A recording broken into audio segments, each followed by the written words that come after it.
Hey everybody, it's James Black here, and I'm with Shayne and Marco on a very, somber edition of the Habs Tonight weekly roundup.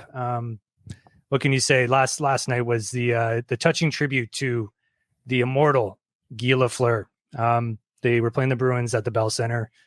It's hard to even talk about it because it was so touching. But guys, what feelings did you experience last night watching that 10-minute and 10-second standing ovation, the tribute video?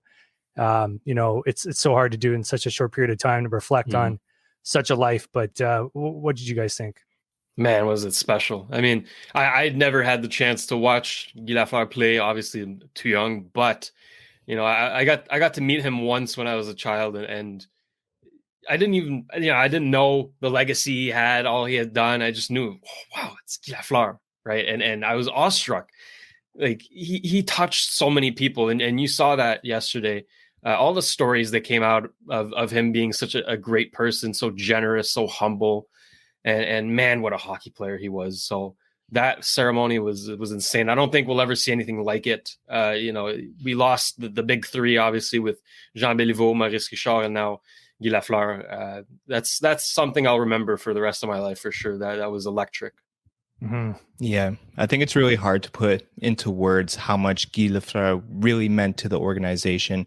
I mean, obviously, when you think of the Montreal Canadiens and their icons, I mean, Guy Lafleur, hands down, one of their best players to ever play. It's got a statue right in front of the Bell Center for a reason. I mean, I was fortunate enough to have met him when he was still alive at a restaurant one time, but he seemed, it wasn't obviously like a very big encounter, but you could just see how much of a humble individual he was then. And then I feel like the tribute yesterday that they played for him, absolutely touching, and it really put into words and description how humble and how much of a good person that he was.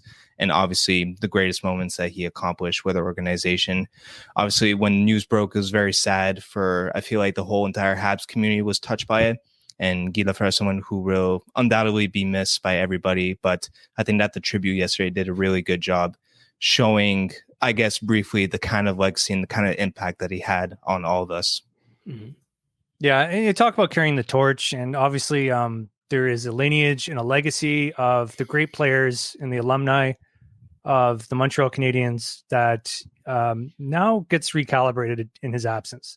He was sort of like, in my mind, the guy. He was the godfather of all the existing greatest players. And now I wonder where the torch is passed to and to whom, because you mentioned those characteristics, the personification of being a Montreal Canadian, being humble, hardworking, being skilled. The one thing he said, and maybe this is more of a Guy Lafleur-ism, but hockey is a game, but it's a game you want to win.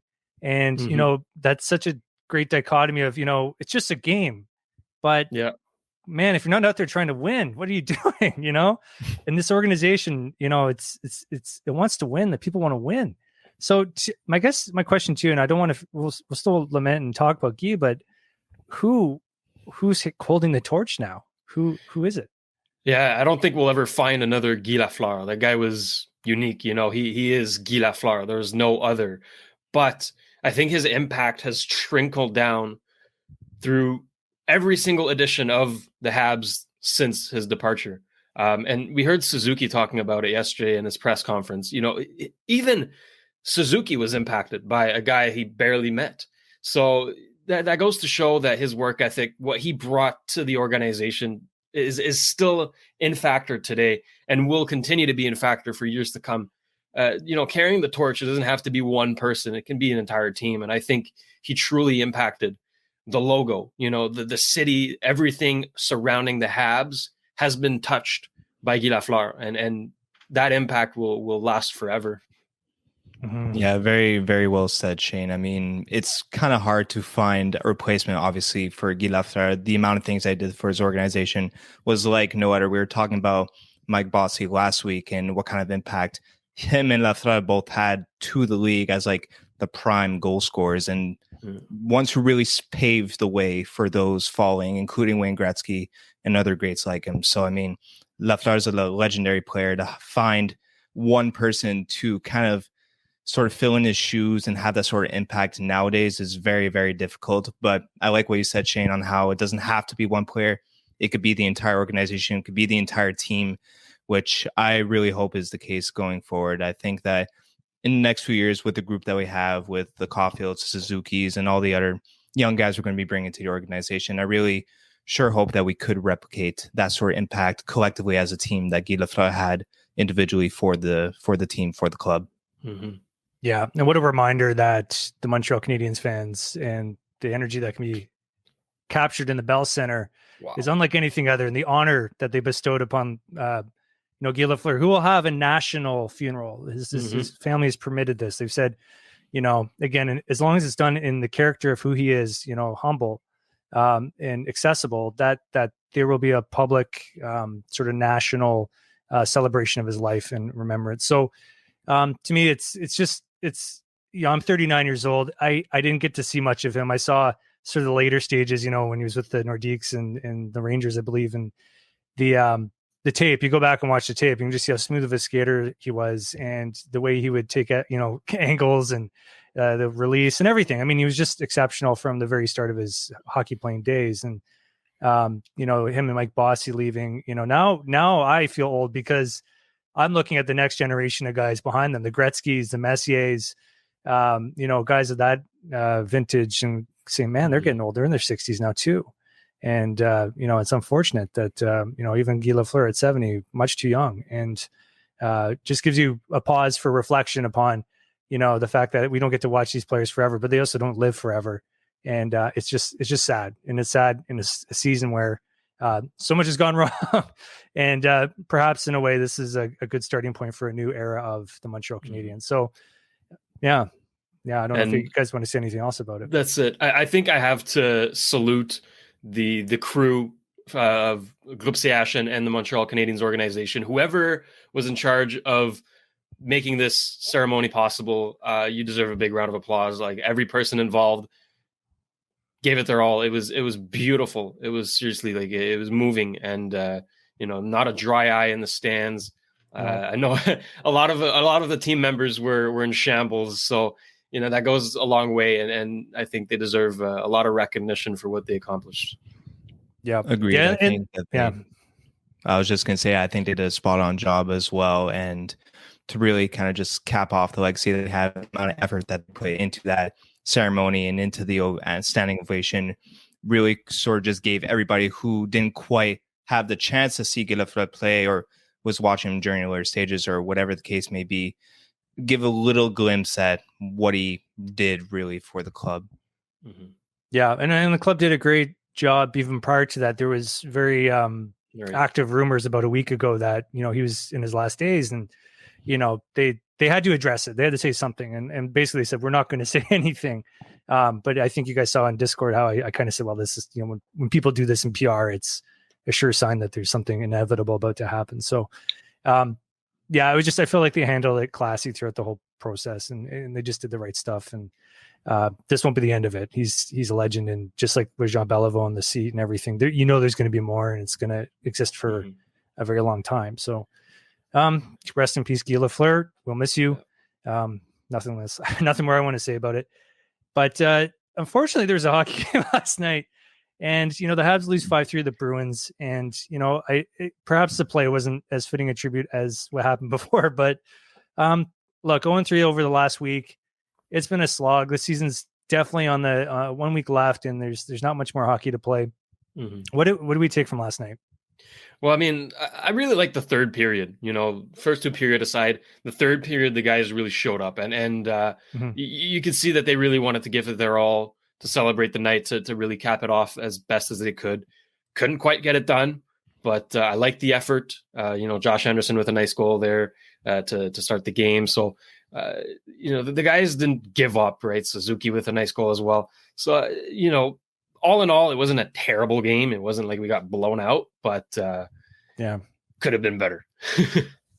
Yeah, for sure. I'm sure the group would have liked to get a win for Guy Lafleur on his night. Unfortunately, with the team we have this season, that wasn't very much the case, but there was some positives to take out of it. They didn't show that they were losing fight at all, especially towards the end of the game. They put in a good effort to try to get back into it, and it was close right till the very end. I mean, that's one thing that you could say about the 0-3 sort of trip this week from this game that wasn't very present in the other ones. I was there when he played the Flyers, and I got to see in person how much they circled around us. I mean, they made us look silly that night, and even Ottawa too. So the fight that they showed against the Bruins obviously would have been better if they got the win. It would have been a lot more better for the team, better for Guy Lafleur night, but just the effort that they put in was very good to see, especially considering the massacre that we saw earlier in the week from the Flyers and the Senators. Oh my God. What what a collection of teams right now. Monty was back in it. Any young players? I know we like to talk about the prospects and the emerging players. Anyone last night that did a couple of things right? Well, obviously Suzuki, I thought was well-rounded, but I have to give a shout out to Nick's favorite player, Mike Hoffman, because he ripped one. He had a good goal, right? Yep. But we're going to touch on it later. Don't worry. We're going to touch on the officials, but that play when he coughed up the puck in the O-zone and skated back and caught up to the guy and took the puck away, which eventually led to a goal. But I really admired that effort from him. He's not known as a defensive player. He's not known to back check that well, but that one, he really showed up, and the decision wasn't good, but shout out to Mike Hoffman. Played well yesterday. For sure. And it's kind of funny that we're talking about this now, considering the criticism that we were giving him last week on our roundtable. Ever since then, I mean, he scored in Philly, against Philly, I mean. And yesterday he played very well as well. I mean, starting to show a little bit more signs of what we expect from Mike Hoffman. I mean, it's good to see, obviously, whenever everybody puts in the effort to show what kind of player that they really are. But yeah, it's just funny to think right after. I think we should start criticizing a little bit more players. Maybe we'll get the rest of them going. And another guy I have to shout out is Jeff Petrie. He has been a changed man recently. Yesterday was another example. He had an assist, but I thought he was heavy. He was hitting hard, laid out Bergeron. So big shout out to Jeff Petrie. Hopefully he can keep it going next season if we don't trade him. If we do trade him, all the best, my friend. We appreciate all you've done. Who's the guy? Was it Trent Frederick? Who's the guy that was causing a shitstorm yesterday? Dumbass. What an idiot. Oh boy. Yeah, the game had real callback signs of Habs Bruins for sure. Like that was, if there's one thing that I will say that in the spirit of Guy Lafleur was on point, was the animosity between the two teams. That was spot on, and that was wicked. And I guess maybe he was looking down from heaven and saying, "God, go get him," All right. Well, you did mention it, and whenever Shane's on the show, we have to talk about officiating. It's his pet peeve. It's been a theme all season. And what's bugging you this week, Shane? What got under your skin now? I wore my stripes today in honor of the Zebras. Listen, these guys are ridiculous. I try to side with them as much as I can, but it's so hard. Like when you call a penalty shot on Mike Hoffman, who is right next to Eric Holla, and could arguably have not even been a slashing penalty. Okay, I would have been okay with a slashing penalty, but it's definitely not a penalty shot. No way in hell. And everyone's agreeing to that. Even I've heard Bruins fans agree to that was not a penalty shot. And on top of that, the guy overskates the puck, comes back to get it, and then scores, which is a dumb rule, right? He didn't touch it, but he did overskate it. That should count as an attempt, but whatever. Yeah. Moving on. We got Josh Anderson, who gets called for a cross-check, a phantom cross-check that never happened, while he gets slashed in the face and in the nuts by Brad Marchand. So what's that about, right? And then Jake Evans gets called for an embellishment. How often do you see those calls? Embellishment, seriously. He gets thrown away by Eric Holla. Both guys go to the box. Why? Right? And at the end of the day, that's what I want to know. Why? Why aren't the officials having a press conference or something to hold them accountable, right? Tell the world why they made that decision, because we all want to know, because it doesn't make sense, and it's ruining games. The penalty shot cost the goal. The other two penalties, right? The Evans and Anderson penalty prevented us from going on a power play, so we could have scored on that.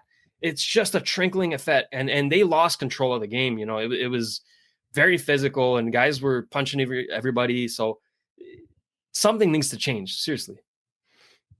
Yeah, I think you wrapped up. I think you wrapped it up pretty well, Shane. I mean, you kind of went into heavy detail about every single thing, and you're right about every single thing. I feel like it's kind of like a repeating topic that we have on the show because there's just no consistency whatsoever with the officiating. And the worst of it just seems to be exemplified whenever it's against the Canadiens, unfortunately. And I mean, on that penalty call, just to kind of give like a little brief sort of input on it. I know you went into it already, but even the announcers on that play were saying like, Yeah. I was debating whether or not right. that was a penalty, let alone a penalty shot. So Yeah. it just goes to show how blatant of a non-call it should have been. And even on the Evans one getting called for embellishment, I mean, where's the consistency where you see someone like Tim Stützle, who's clearly like, I mean, we went into this a couple of weeks ago trying to sell the call, obviously, but I mean, that's a clear example of embellishment, and then nothing gets called over there. So for me, that's the consistency, the issue that I see over there. It's something that we talk about all the time on the show. If you want your weekly sort of outbursts about efficiency, or you want to take out your anger with the rest of the Habs Tonight team, we'll be here every week because there's always going to be bad calls to go for, especially whenever there's Hab games. So just come on over. We'll always have something to talk about over here. Shane, we'll have a new segment for you called the penalty box or something, and you can just riff on it. Love the sound of that. Okay, look, and I mean, I don't want to open a can of worms, but the NHL has two sets of rules. It has the playoff rules for officiating and the regular season rules. And yeah, that penalty shot nonsense. I mean, give me a break. But that's what I'd like to see. And maybe hit us in the comments below or give us something to think about. But does the NHL need to have these two sets of rules? I know that they let them go way harder at each other. That would not have been a penalty shot in the playoffs. Not in a million years. Not in a million years. So here we are at the end of this meaningless game, basically. And it's almost like they're experimenting or something. Like they're trying to build some sort of tape, or I don't know, conspiracy theories start to fly in my mind about why they're calling this stuff. I don't know why they're doing it. Doesn't make sense. Shane, your outrage is validated. So we'll leave it at that. But it's interesting. Okay, before we're going to end on Carey Price, but we're also guaranteed this week top 4 pick. So we may end up in dead last, looking like it. The top 4 pick, obviously when you draft in the NHL, you don't just automatically get the number 1 pick if you're last. There's lottery, or at least your odds of getting, I think it's, do you guys know the percentages off the top of your head for being it's the last 18% for number 18, 1. Yeah. 13 for number 2. Yep. Okay. So we're in the mix for sure. And then there's obviously some discussion as to who the top draftee will be, but led me to think, everything that's happened the last few weeks, we kind of go over the honeymoon period with Martin St. Louis. It seems, I'm going to guess he'll be back next year. Perhaps with the prerogative of not necessarily looking to win all the games. We got 2 years of strong drafting, as you've seen in prior drafts. Some are good, some aren't so good. Are you guys okay with this maybe being the start of a true rebuild? I know we talked about retool many times when we started winning games, but I don't know. Looking ahead at next year's draft, I will gladly take another year of losing. You got Connor Bedard, obviously, who we've mentioned so many times, rightfully so. The guy's a prodigy. He scored a hat trick against Germany yesterday. He's so good. And then you got the Russian kid, Michkov. Matvei Michkov at number 2, another prodigy, right? And then you got Fantilli at number 3. So the top 3 next year is nuts. It's disgusting, plain and simple. So right then and there, we're guaranteed a top 4 pick this year. If we can get another, top 4 pick next year, hey, we're looking good long term here. But coming back to this year, guaranteed a top 4 pick, and if we lose the next 2 games, we're guaranteed last place, which guarantees us a top 3 pick. Now, there's debate. Some people aren't sold on Shane Wright. I am personally, and a little biased because we share the same first name, spelled differently. But nonetheless, he is the real deal, in my opinion. Drew Deeks, our good friend, went to see him play live, and he was impressed. I think Shane Wright has it all, and he's got the attitude too. From what I've seen, he's worn the sea. He's got that leadership, and he's got that good work ethic. I think that is critical. And, I leave it all in the hands of Jeff and Kent, obviously, but I think they're going to have a big judgment on the kids' personalities as well as their talent, right? The kid could be super talented, but if he doesn't have a good attitude, personality, all that, you won't fit in the Habs system. So I think Shayne Wright would be the guy.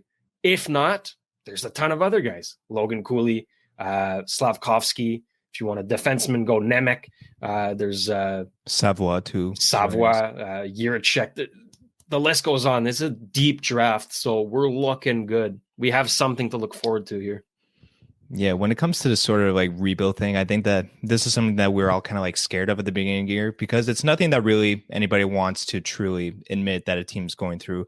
I mean, looking into it personally, though, like, I mean, there's a lot of great teams who were kind of changed by drafts of being these sort of bottom teams, getting the first overall pick, and now they're powerhouses. I mean, just look at the Colorado Avalanche, for example, even the Edmonton Oilers, if you want to consider those guys too. I mean, if we could get something even remotely similar with these phenoms for the Habs, it might be a sacrifice you need to take. So, I mean, obviously it depends on the direction that the organization wants to go for.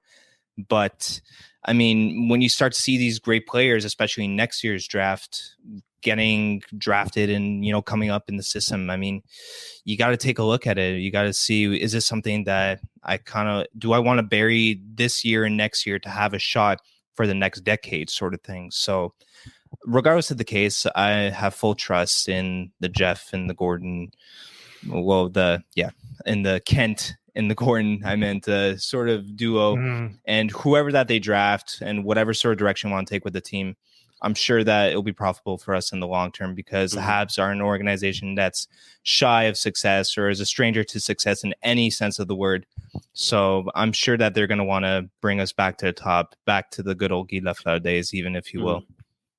Yeah, and look, I mean, you forgot to mention the Toronto Maple Leafs, who, you know, oh yeah, definitely, Marner and Matthews, and so I hate to say it, but the team is sort of a Toronto Maple Leafs mid 2010s mode right now, where there's some heavy contracts, you know, there's some middling talent in between all that, and you just kind of go, well, how do you win in any pro sport? You got to have superstars, and you know, we love Suzuki, we love Caulfield, but are these guys going to be primary superstars, or are they going to be the guys that are filling out the roster with reliable second line guys? And that's, you know, these are honest conversations we need to have as fans and expectations. You fall in love with people so quickly, and they deserve it, but are they the ones that can take you to the promised land? And I mean, even look at Draisaitl and Connor McDavid, and they still haven't brought home a cup. So you got to have both. You got to have both. And it's you know, I'm down for whatever. And just if you draft someone like Shayne Wright, I think he'll be ready for the pros pretty quick. But some of these guys don't come and play for a few months. Like, look at Owen Power. He just played his first game or scored his first goal. And you go, you know, some of these guys might season a little more for a couple of years. So nothing's going to happen overnight, unfortunately, if we're going to go that route. And that's okay, right? Like, you don't want to rush the guys. You don't want to pull a KK and put him in and where he should have gone another year in Finland. Honestly, I'm in favor of letting whoever we pick play another year in junior or in their respective league, and then come in with the Habs, because that, you know, development is critical. You have the raw talent, you have the attitude and all that, but to make the jump to the NHL is massive, and you need a lot of development to get through that. So whatever works best long run. If we don't see our draft pick next year, I'm fine with it. Yeah, and I'm fine as a fan cheering the small improvements of young players, as opposed to, oh, we ripped off 3 wins, and then, you know, maybe like this is actually what the true reflection of what we have. And when you're honest with yourself, you're like, you know, this isn't going to win a playoff series. And again, you need star, so you need system, well, not system, but you need some power in there, and we just, you know, it gets pretty thin pretty quick. So I think, you know, that's where we're at. And I think that's probably where management's at. So again, the legends of the past, passing the torch, a lot of work to do to truly recreate what we've had in the past. But, you know, we do have our own living legend, Carey Price. And he's going to be reevaluated in the next couple of days here around his health. I don't know if he's going to come back and play this season. Yeah, I kind of, without the goal supporter, the defense in front of him, should we even let him back? Like, he came back, played a few games, got some reps. What do you guys think?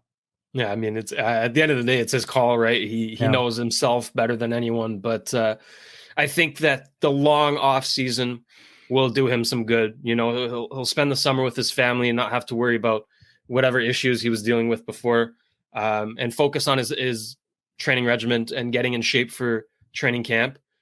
And then, you know, going through an actual process of a regular season, which he wasn't able to do this year.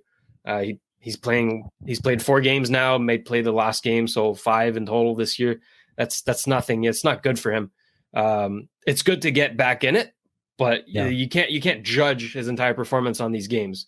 Not only the defense just let him out to dry, but there was no goal support. So how can he win? This is not a sample size that you can judge anything off of. Next season, however, in a good setting, good mindset, good conditioning, should get our good old Carey Price back. For sure. And something to keep in mind as well is that he spent all these months sidelined, and then you come back straight, I guess, into the fire against some really good teams at the NHL level, which is why it's a good thing that he's getting this sort of experience now. I'm sure Carey Price would like to get a win before the end of the season, which is why I think we'll see him for at least another game. Okay. Try to get that win and then get the confidence in. And then next season, well, in the offseason, I mean, you work to get back to your 100% health or as close to that as you possibly could, which is good because in the summer, I mean, the Habs will have a lot of time to rest their players and to get their guys at where they should be to compete in a full season. So I think that their management of Carey Price and his Carey Price's management for his own health has been superb this season. Obviously, him getting the reps that he needs to get at the end of the year to get used to the level before jumping into the fire next season. Let's just hope that he could get a win before the end of the year for us. Yeah. And one silver lining, obviously, Carey Price was named the Canadiens nominee for the Bill Masterton. Did I say it right? Masterton Indeed. Trophy. Yep. And this is the player who best exemplifies the qualities of perseverance, sportsmanship, and dedication. So, Definitely. Good citizen. Obviously, everything went through with mental health and the program he went through. All things that he wasn't shy about sharing and making people aware of. So, on that note, I mean, if there's a few themes to the season, obviously the losing sucks, but I think we got to see a lot of human stuff this year that really, really shone a light on the challenges of being an athlete or just a person. It made the discussion something that was going to be more available to people who may need that help or that awareness. And I think on that note, he's a deserving candidate, and hopefully he brings home the hardware, or at least he's done what he's done. So, I think that's a good one. That's a good note to end on, I think, today on the weekly roundup. Any final thoughts, guys? No, I mean, I think he's very deserving of that honor. I think he has a good chance of winning it as well. But at the end of the day, you just want Carey Price back. After all he's done for this team, he is the winningest goalie in franchise history, and just an all around great person. You see a legend like Guy Lafleur leave us, you want to appreciate the legends that we still have right now, and Carey Price is one of them. So all the best to him and his family. I hope that they have a great summer, enjoy themselves, and get ready for next year. Just have fun.